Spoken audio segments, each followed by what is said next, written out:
Ngayong araw, inaasahang lalabas sa Philippine Area of Responsibility ang Bagyong Uwan, ngunit nag-iwan ito ng malawakang pagsira sa sentral at hilagang lugar sa pagdaan nito kahapon.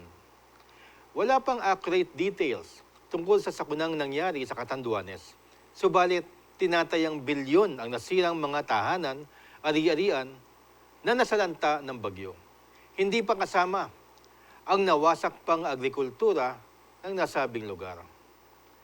Ang Bagyong Uwan ay nagtamo ng 165 kilometers per hour winds, considered na cyclone na, pangalawang beses tumama sa bansa.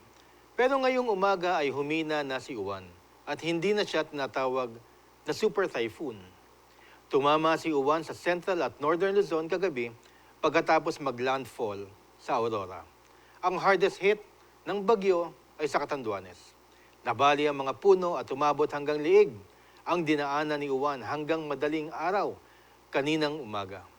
Kasalukuyang kumikilos ang super typhoon pahilagang kanluran sa bilis na 30 kilometers kada oras, habang nagdadala ng maximum sustained winds na 185 kilometers per hour malapit sa gitna at pagbugsong na aabot sa 255 kilometers per hour.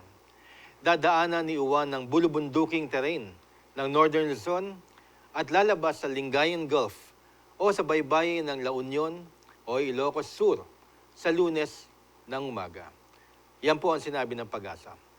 Pagkatapos ay pinaalahanan ng Pag-asa ang publiko na huwag tumutok sa center track dahil maaari pa itong lumipat sa loob ng limitasyon ng forecast confidence cone.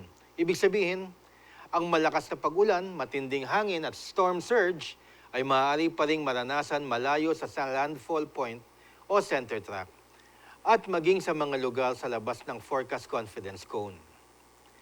Areas under signal number 5 where winds greater than 185 kilometers per hour are expected in at least 12 hours as of now are as follows.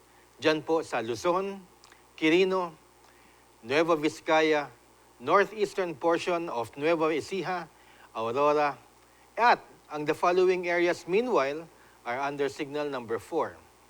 Luzon, Cagayan, Isabela, Quirino, Nueva Vizcaya, Apayao, Apari, Abra, Kalinga, Mountain Province, Ifugao, Benguet, southern portion of Ilocos Norte, Ilocos Sur, La Union, Pangasinan, the rest of Nueva Ecija, eastern and central portions of Bulacan, northern and eastern portions of Tarlac, eastern portion of Pampanga, northern portion of Zambales, Santa Cruz, northern portion of Quezon sa Infanta General Lacar, including Polillo Islands.